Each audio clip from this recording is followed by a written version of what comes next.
পরীক্ষায় ফেল করলেই বিয়ে দিয়ে দেওয়া হবে, এক কিশোরীকে আগে ভাগে এমন হুমকি দিয়ে রেখেছিল পরিবার। কিন্তু বিধিবাম, পরীক্ষা দিয়ে ঠিকই ফেল করে বসে সে। পূর্ব ঘোষণা অনুযায়ী এসএসসি পরীক্ষার্থী ওই কিশোরীর বিয়ে ঠিক করে ফেলে পরিবার। কিন্তু কিশোরীর দাবি ফেল করলেই বিয়ে দিয়ে দিবে, এমন হুমকিতেই ভড়কে গিয়েছিল সে। ফলে পরীক্ষা খারাপ হয়েছে। এখন নতুন করে আবারও পড়াশোনা শুরু করতে চায় সে, তবে সে কথা মানতে নারাজ পরিবার।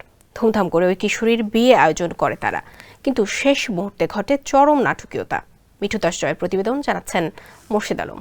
সাজানো হয়েছে বিয়ের গেট, লাল নীল বাতিতে সুসজ্জিত বাড়ি, অতিথিদের পদচারণায় মুখরিত বিয়ে বাড়িতে ধুমধাম আয়োজন। রাত পোহালেই বিয়ে। এসএসসি পরীক্ষায় ফেল করায় পরিবার বিয়ে দিচ্ছেন এক কিশোরী শিক্ষার্থীর।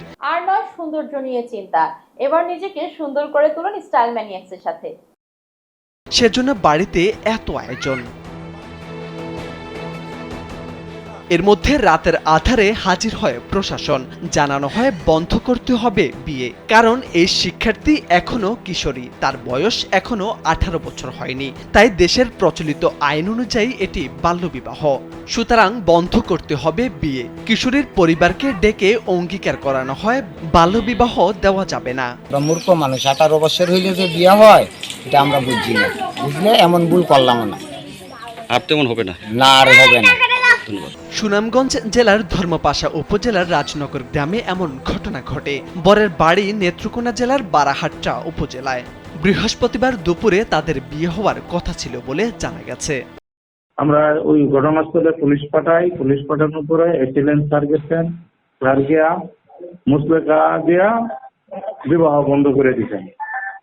ধর্মপাশা থানার ওসি মোহাম্মদ এমামুল হক জানান, বাল্যবিয়ের খবর শুনে প্রশাসন বিয়ে ভেঙে দেয়। ওই কিশোরীর প্রতিবেশী ও আত্মীয় স্বজনকে বোঝানো হয়েছে। আর উপজেলা সহকারী কমিশনার ও নির্বাহী ম্যাজিস্ট্রেট অলিউজ্জামান জানান, ওই কিশোরীর জন্ম নিবন্ধন এবং এসএসসি পরীক্ষার রেজিস্ট্রেশন কার্ড দেখে ঘটনার সত্যতা পাওয়া যায়।